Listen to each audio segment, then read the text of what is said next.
Psst, Alessandra, vi er live. Hvad?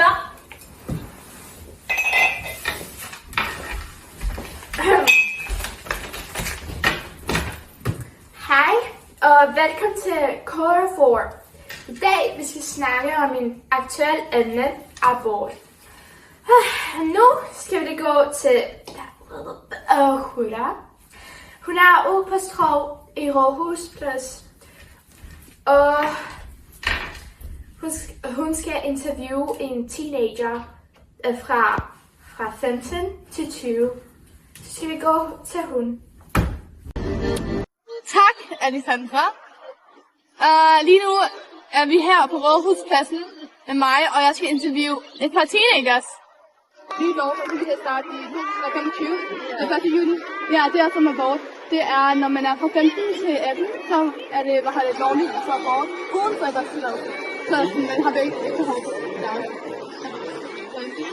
Men så er der også det med, at abortgrænsen bliver rykket fra 12 måneder til 18. Så hvad synes I om det nye lov?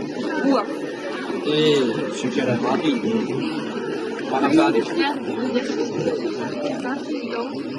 okay. Så, synes I, at kvinder burde have retten til abort? Ja. Okay. Og hvis I gør, så synes I ikke, at der går et liv under top, mens den abort bliver udført? Ikke sådan. Nej. Altså, det er jo også mere, fordi at hvis nu er man er født, når vi skal til at have et barn, så er det jo utroligt også, at vi har ja. Okay, og hvordan ser I på abort i tilfælde af voldtægt og altså faren som mors liv? Ja, så synes jeg, at det er ret til at have det.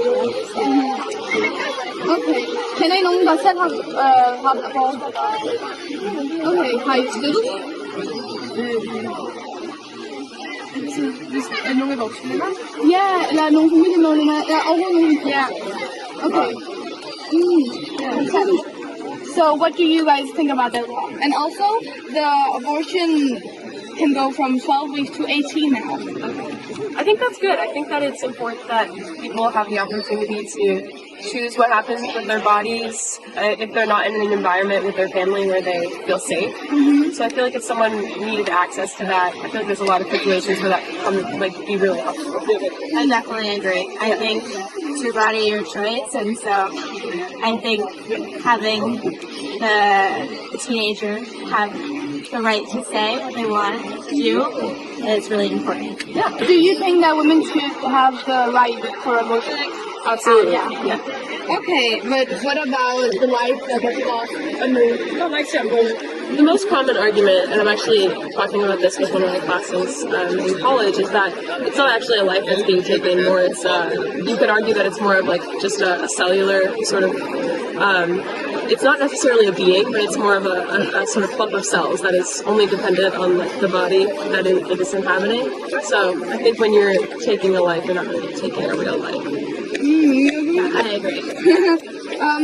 Do you think that this government should have the right to interfere with the female choices? No, absolutely not. I think that, the bodily autonomy of the person who is carrying the child or the clump of cells is the most important thing to consider there. The person who is able to make decisions for their own body should not be regulated by the government. Okay, thank you so much. But do you know anyone who has gone through abortion? Yes. Like family members, friends, or just any colleagues at all? Yes, totally. Did you support them? Yes, absolutely. It's I think it's depending on the kind of person. I think it could be like a very emotional sort of thing or not. I think it's sort of like that person's journey. But I mean, it's important to support them emotionally and mentally. Alessandra, vi ruller lige nu. Skynd op. Ej. Hvad var vi hen?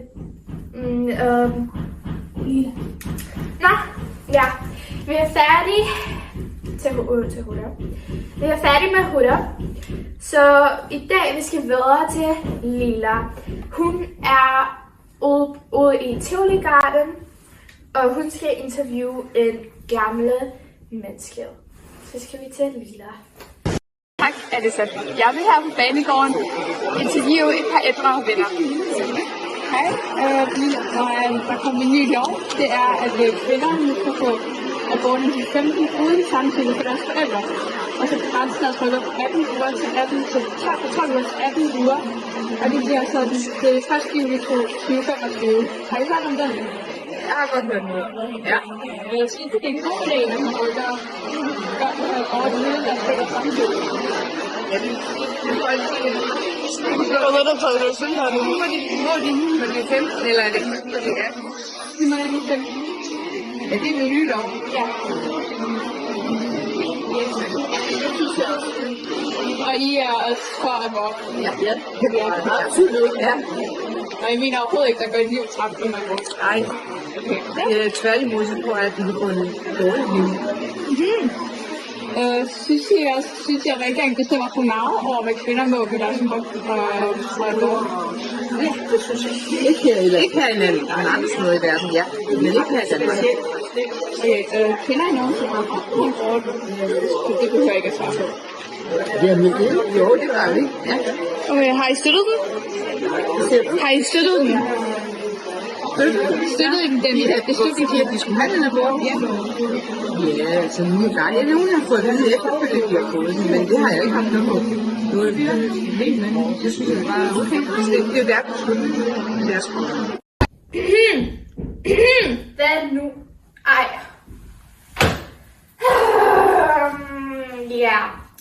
Nu vi er færdige med Lila, så skal vi hen til huset. Hun er ude på Kongeløs Nytorv, og hun skal tale med familierne. Tak, Alexander. Nu er jeg på Kongens Nytorv, og jeg skal interviewe med familie og kærestepar, men som af dem kan vi ikke vise deres ansigt. Hvad synes I om nylov? Hvad er jeres mening om nylov? Det er nødvendigt. Synes I, at kvinder burde have retten til abort? Hvad? Synes I, at kvinder burde have retten til abort? Okay. Synes du så, at det gør et liv tabt under abort? Jeg synes, at det vil gøre noget, der er et liv, der er tabt. Nej. Fordi princippet med, at man øger abortgrænsen, det er, at det er jo ikke et selvstændigt liv endnu på det tidspunkt. Så derfor synes jeg godt, at man kan øge det til i hvert fald 18 uger. Synes du, at regeringen skal have mere eller mindre indflydelse på kvinders beslutning om abort?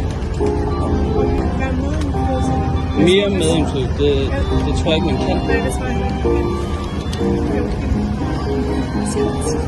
Kender I nogen, som har haft en abort? Har I støttet dem? Jeg kender ikke. Hvad synes I om abort? Jeg synes, det er meget svært faktisk at svare på. Det er, jeg synes 18 uger er, altså så er man meget langt henne i graviditeten.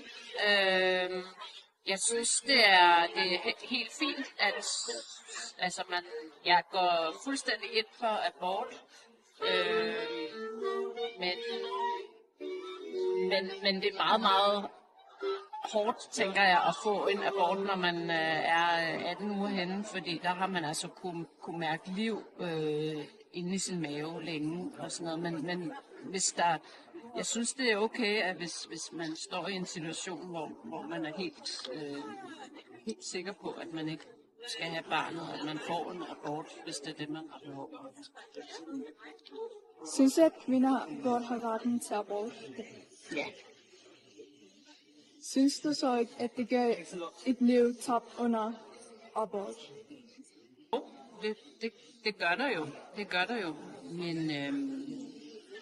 Men jeg synes, at det er stadig kvindens ret til at vælge. Og det er stadig tidligt i fosterstadiet, ikke? Synes du, at regeringen skal have mere eller mindre indflydelse på kvinders beslutning om abort? Jeg synes ikke, at det er noget, regeringen skal have så meget indflydelse på. Jeg synes, det er noget, at de relevante læger og sundhedspersonale og familien selv skal have ret til at bestemme og snakke om. Kender du nogen, som har din abort?